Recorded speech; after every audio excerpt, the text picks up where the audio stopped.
ઈશોપનિષદ મંત્ર બીજો. કુર્વન્નેવે કર્માણિ જીજીવિષેત શતમ સમાહ એવં ત્વયિ નાન્યથેતોસ્ત ન કર્મ લિપ્યતે નરે. ઋષિ, મુનિ, સંત, સાધુ, સંન્યાસી આ સૌને માટેની આપણી ધારણા જ એવી છે કે સંસારને તેઓ નરકનો કુંડ જ સમજી જાતે એનાથી દૂર રહી સૌને પણ એનાથી 18 ગાઉ દૂર રહેવાની જ સલાહ આપે. કાજળની કોઠી જેવો આ સંસાર, એમાં પેઠો એ ખરડાવાનો જ. ખરડાવાથી બચવું હોય તો સૌથી સારો રસ્તો એક જ, એમાં બેસવું જ નહીં. પણ ઈશાવાસ્યના ઋષિ કંઈક જુદું જ કહે છે. કહે છે કે તારે 2 ધડક આ કોઠીમાં બેસવાનું છે. બેસીને પણ કાજળ અડી ન જાય તેવી બીકે પૂતળાની જેમ સજ્જડ બમ થઈ ઊભા રહેવાનું નથી, પણ કોઠીમાં સતત હરફર કરતા રહેવાની છે. કોઠી એ જ તારી નિયતિ છે. કાજળ એ જ તારો નિત્યનો સાથી છે. તારા પહેલા શ્વાસથી માંડી છેલ્લા શ્વાસ સુધી તારે એમાં જ રહીને બધા ખેલ ખેલવાના છે. એ સિવાય તારે માટે ઉન્નતિનો બીજો કોઈ રસ્તો નથી. આવા અવનવા રંગમહેલમાં કંઈ 5-15 દિવસ કે 2-5 વર્ષ નહીં, પણ પૂરા 100 વર્ષ તારે ગાળવાના છે. ઋષિ કહે છે, કુર્વન્નેવે કર્માણિ, આ સંસારમાં તારે કર્મ કરતા કરતા જ જીવવું. એમ કહેવાની સાથે જ બીજી પણ એક વાત કરે છે, ન કર્મ લિપ્યતે નરે. માનવીને કર્મો ખરડતા નથી, ફસાવતા નથી. ઋષિએ આ મંત્રમાં 5 વાત કહી છે, જેમાંની 4 આ પ્રમાણે છે. કર્મ કર, કર્મ હેરાન નહીં કરે. ઉન્નતિ કરવી હોય તો તારે માટે આ સિવાય બીજો કોઈ માર્ગ નથી. આ વાત મનમાં બરાબર ઉતાર. આ સંપૂર્ણ જગત ઈશથી છવાઈ ગયેલું છે. જગતના કણ કણમાં ઈશ ને કેવળ ઈશ છે. ઈશ ન હોય તેવો એક અણુ પણ આ અનંત બ્રહ્માંડમાં નહીં મળે. માટે ઋષિ કહે છે કે કર્મ કરતી વખતે સામે આમી આવતી વસ્તુ કે વ્યક્તિ ઈશ જ છે એટલું યાદ રાખવું, અને યાદ રાખી એની સાથે મારા ઈષ્ટદેવ આ સાધ્ય પ્રભુની સાથે હું જેવો વર્તાવ ને વ્યવહાર કરું, જેવા ભાવ અને ભક્તિ રાખું, એ જ રીતે અહીં પણ મનનો ભાવ રાખીને વર્તું. પછી ક્યાં રહી કોઠી અને ક્યાં રહ્યું કાજળ. જે કોઠી છે તે તો ભગવાનનું મંદિર છે. જે કાજળ જેવું દેખાય છે એ તો છે પેલા શ્યામ મનોહર કૃષ્ણ કનૈયાનું મનમોહક રૂપ. મેં ચાકર રૂપમાં, ગ્રાહક રૂપમાં કે બળદ રૂપમાં આવેલા કૃષ્ણ સાથે વ્યવહાર કર્યો. ભાવ અને ભક્તિ રાખીને મારું એ કર્મ થયું. કહેવા ખાતર કર્મ, બાકી ખરેખર તો મારી ભક્તિ કે પૂજા જ. આ થયો ભક્તિનો માર્ગ.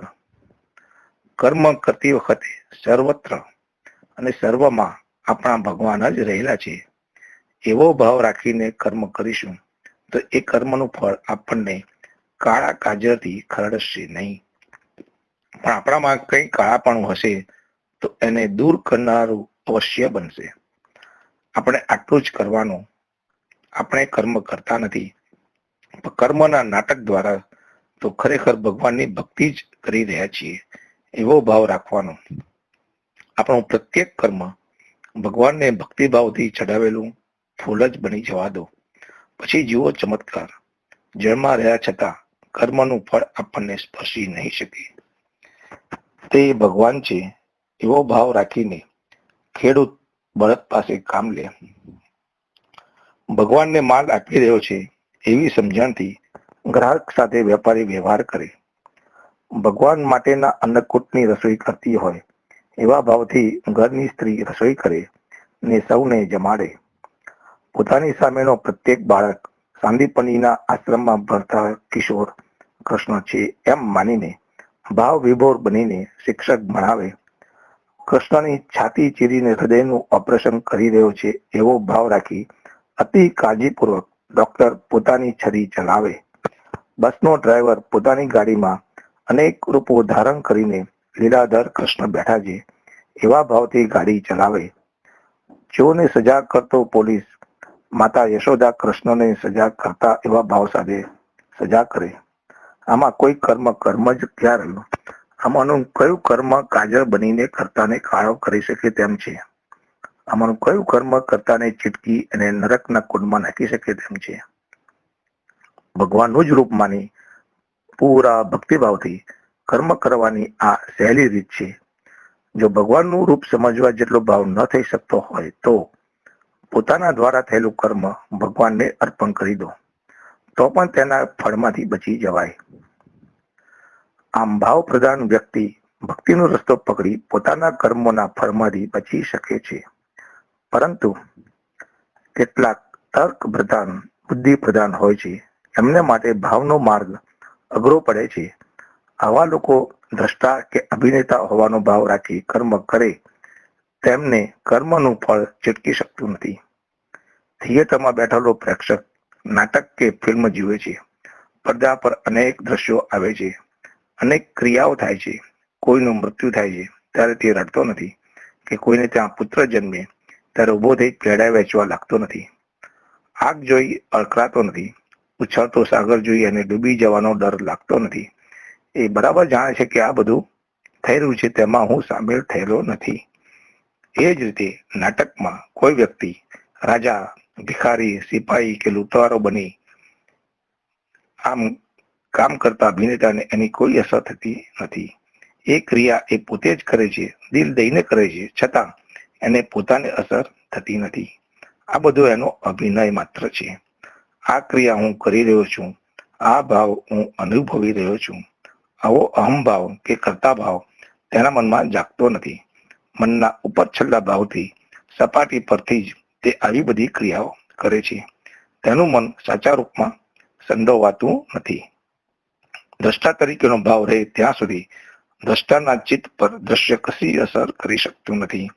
એમ જ અભિનેતાનો ભાવ રહે ત્યાં સુધી પોતાની ક્રિયાઓને ખુદ અભિનેતાના ચિત્ત પર કશી અસર થતી નથી.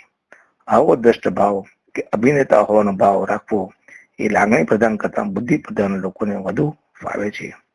તેથી બુદ્ધિ પ્રધાન વ્યક્તિ ધારે તો આ બેમાંથી કોઈ એક ભૂમિકામાં પોતાને મૂકી પોતાના સાંસારિક કર્મો કરવા છતાં એ કર્મોના ફળમાંથી બચી શકે છે.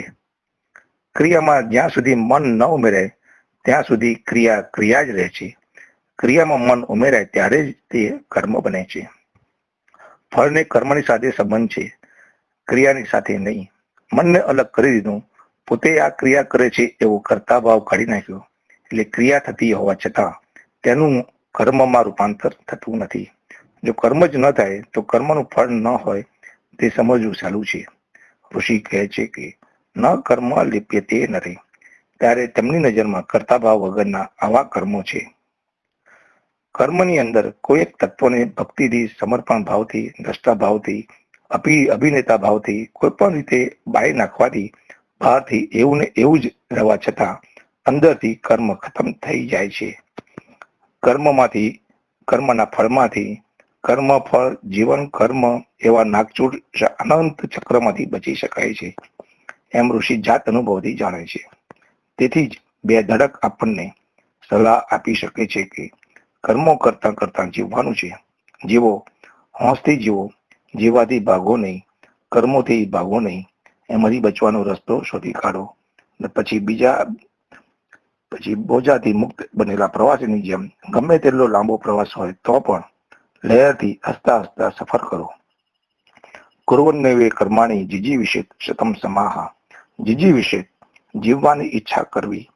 સંસારની તમામ વાસનાઓથી પર બની ગયેલા ઋષિનું આ વચન છે.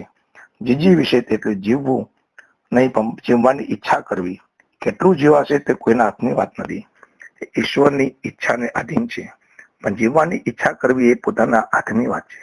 પણ કેટલું લાંબુ જીવવાની ઈચ્છા કરવી જોઈએ? 25 વર્ષ, 50 વર્ષ, 75 વર્ષ ના, પૂરા 100 વર્ષ.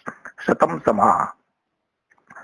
100 વર્ષ જીવવાની માનવી ઈચ્છા રાખવી. આ વચનને આપણે આપણા સંપૂર્ણ જીવનકાળમાં શ્રમ માટે પણ ન ભૂલીએ. જીવીને કર્મ કરવાના છે, કર્મ કરતા કરતા જીવવું છે. એ બે વાતને મનમાં ઘૂંટીને એટલી દ્રઢ કરવી જોઈએ કે અંતે એ વાત બે મટી જઈને એક જ બની જાય. જીવન એટલે કર્મ, કર્મ એટલે જીવન, ને પછી એમાંથી જ કર્મ એટલે યજ્ઞ કર્મનું રમણીય ફૂલ એ વિચારવેલી પર પ્રગટ થશે.